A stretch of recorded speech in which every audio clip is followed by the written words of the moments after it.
सतना जिले के स्थित उचेहरा तहसील में बौद्ध विहार धार्मिक स्थल अम्मा धम्मा बुद्ध विहार धने की भूमि का भू अर्जन के विरोध में अनिश्चितकालीन धरना प्रदर्शन के 1 महीने 1 दिन बाद यानी 27 मई 2025 से 28 जून 2025 को फिर प्रशासन ने ज़बरदस्ती जेसीबी मशीन से आतंक फैलाना शुरू किया है। 1 साल से प्रशासन ने एक नहीं सुनी, सिर्फ अपनी धुन बजा रही है। 100 की सीधी बात एक यह कि भूमि अर्जन अधिनियम 2013 की धारा 21 में यह कि हितबद्ध व्यक्तियों को सूचना भेजनी होगी जो नहीं भेजी गई। दूसरा, भूमि अर्जन अधिनियम 2013 धारा 12 अंतर्गत कलेक्टर भू अर्जन द्वारा नियुक्त धारा 12 के लिए प्राधिकृत अधिकारी कार्यपालन यंत्री नर्मदा विकास मंडल 7 सतना द्वारा सर्वेक्षण किए जाने की सूचना नोटिस भूस्वामियों को 60 दिवस पूर्व भेजी जानी चाहिए थी, जो नहीं भेजी गई। और यदि भूस्वामी बाहर निवास कर रहा हो तो पत्रकार सूचना भेजें। भूस्वामी की मौजूदगी में ही सर्वेक्षण किया जाएगा। यदि वह निवास स्थान है तो कम से कम 7 दिवस पूर्व सर्वे की लिखित सूचना भेजनी अनिवार्य होगी, जो नहीं की गई। तीसरी बात यह है कि भू अर्जन अधिनियम 2013 धारा 11 अंतर्गत सार्वजनिक हित में छीनी जाने वाली भूमि का विवरण उल्लेख सहित राजपत्र में धारा 11 का प्रकाशन किया जाएगा, जो नहीं किया गया। चौथी बात यह है कि भू अर्जन अधिनियम 2013 धारा 41 की उपधारा 6 में उल्लेख है कि अनुसूचित जाति और अनुसूचित जनजाति की भूमि अर्जन करने से पहले मुआवजा का भुगतान किया जाएगा, जो नहीं किया गया। और दिनांक 6 अगस्त 2024 को भूमि में जेसीबी से अवैध अतिक्रमण कैसे किया गया, जिसकी एफआईआर थाना में दर्ज है।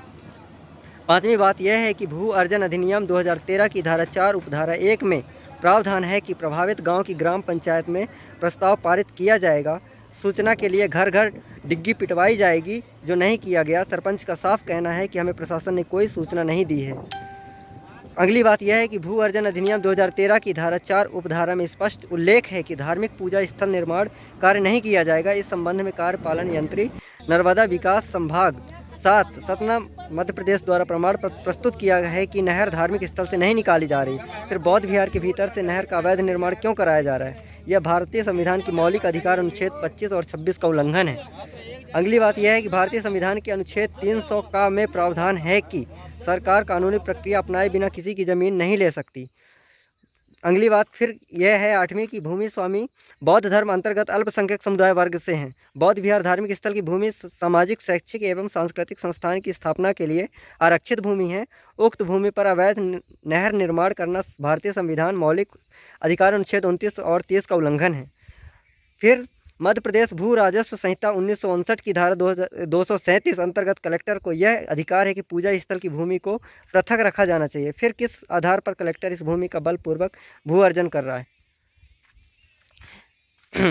यह नियम कैसे बन गया कि किसी भूस्वामी को बिना सूचना व नोटिस दिए उसके ज़मीन से नहर का अवैध निर्माण किया जाए, और भूस्वामी के वहाँ मौका स्थल में पहुंचने पर अधिकारियों के पास बात करने पर उन्हें सीधे पकड़कर सीधे गाड़ी में बैठा दिया जाता है, बिना, यहाँ तक कि गांव के भी जितने भी लोग एकत्रित हुए और जनसामूहिक विरोध किया, उनकी भी बात को अनसुना किया गया।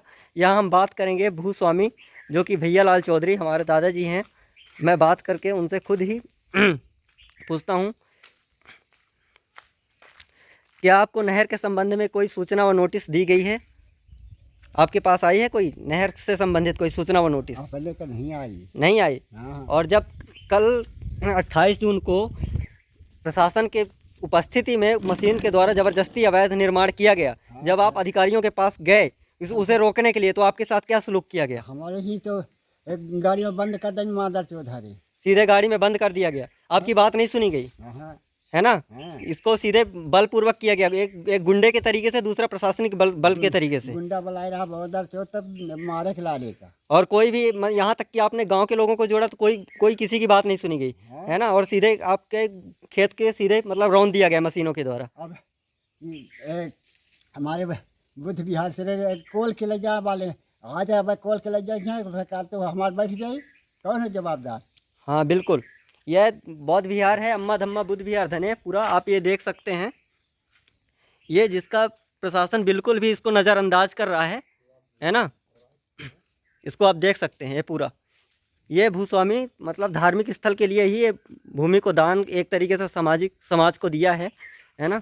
तो इसमें अवैध तरीके से नहर का निर्माण किया जा रहा है प्रशासन के बल तरीके से। यहाँ तक कि जो भूमि अर्जन अधिकारी हैं उनसे जब बात किया गया तो वो सीधे साफ बताया कि हम धार्मिक स्थल पर कोई भी ऐसे मतलब कि सहमति नहीं दिए हैं कि आप प्रशासन वहाँ पे जाए और खुदाई खनन करे।